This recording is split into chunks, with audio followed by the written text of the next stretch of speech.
Hello అండి, ఈరోజు నేను పన్నీర్ బిర్యానీ చేశాను. ఇది ఎలా చేసుకోవాలో చూపిస్తాను చూడండి. చాలా టేస్టీగా ఉంటుంది. ముందుగా బాండి పెట్టుకొని ఆయిల్ వేసుకొని అందులో పన్నీర్ వేయాలి.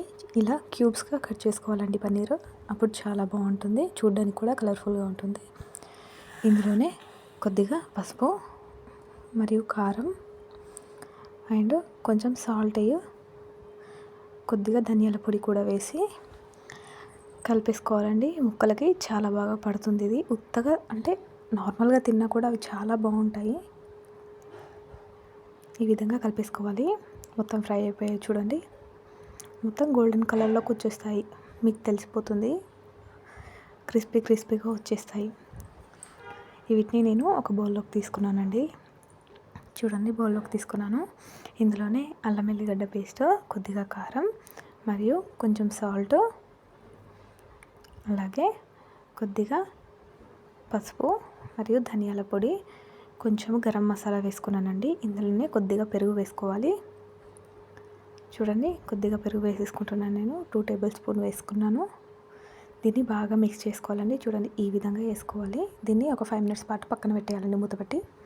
ఇప్పుడు అదే బండిలో కొంచెం ఆయిల్ తీసుకొని బగారాకు, దాల్చిన చెక్క, ఒక ఇలాచి, సాజీరా వేసుకొని కొంచెం ఫ్రై చేసుకోవాలి. ఇందులోనే కొద్దిగా కాజు కొద్దిగా 2-3 పచ్చిమిర్చీలు వేసి లైట్గా ఫ్రై చేసుకోవాలి. ఇందులో ఒక టమాటా, ఒక ఆనియన్ వేసి ఫ్రై చేసుకోవాలండి.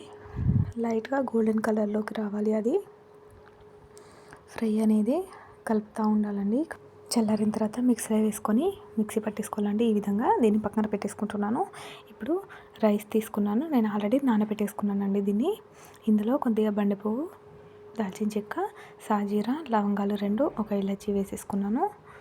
అలాగే ఇందులో కొద్దిగా సాల్ట్, నెయ్యి కూడా వేసేసి కుక్కర్లో పెట్టేసుకున్నానండి. ఇప్పుడు కర్రీ కోసము బాండి పెట్టుకొని ఆయిల్ వేసి సాజీరా, కొంచెం అల్లం వెల్లుల్లి పేస్ట్ వేసి కలిపేసుకుంటున్నాను. చూడండి, ఈ విధంగా కలిపేసుకోవాలి. ఇందులోనే మనం పేస్ట్ పట్టుకున్నాం కదా, ఆ పేస్ట్ అంతా ఇందులో వేసేసుకోవాలండి. ఒక 2 మినిట్స్ పాటు లో ఫ్లేమ్లో కలుపుతూ ఉండాలి. ఆయిల్ అనేది సపరేట్ అవుతుంది. చూడండి, ఈ విధంగా అవుతుంది. చూడడానికి కూడా కలర్ఫుల్గా ఉంటుంది. ఇందులోనే మనం ముందుగా కలిపి పెట్టేసుకున్న పన్నీర్ అంతా వేసేసుకోవాలండి. దీన్ని కలుపుతూ ఉండాలండి. 2 మినిట్స్ తర్వాత చూడండి, ఆయిల్ అంతా పైకి తేలుతుంది. ఇందులోనే కొద్దిగా పుదీనా వేసేయాలి. రైస్ 90% ఉడికింది చూడండి. ఇందులోనే పన్నీర్ మొత్తం వేసేస్తున్నానండి నేను. స్టవ్ ఆఫ్ చేసుకొని పన్నీర్ అంతా అందులో వేసేస్తాను. ఇప్పుడు చూడండి, ఈ విధంగా వేసి లైట్గా కలిపేసుకోవాలండి. మీకు కుదిరితే టాస్ కూడా చేసుకోవచ్చు. నేను దీంట్లో బిర్యానీ పౌడర్ వేస్తున్నానండి. నేను ఇందులోనే కొద్దిగా పైన నుండి పుదీనా మరియు కొద్దిగా కొత్తిమీర వేస్తున్నాను.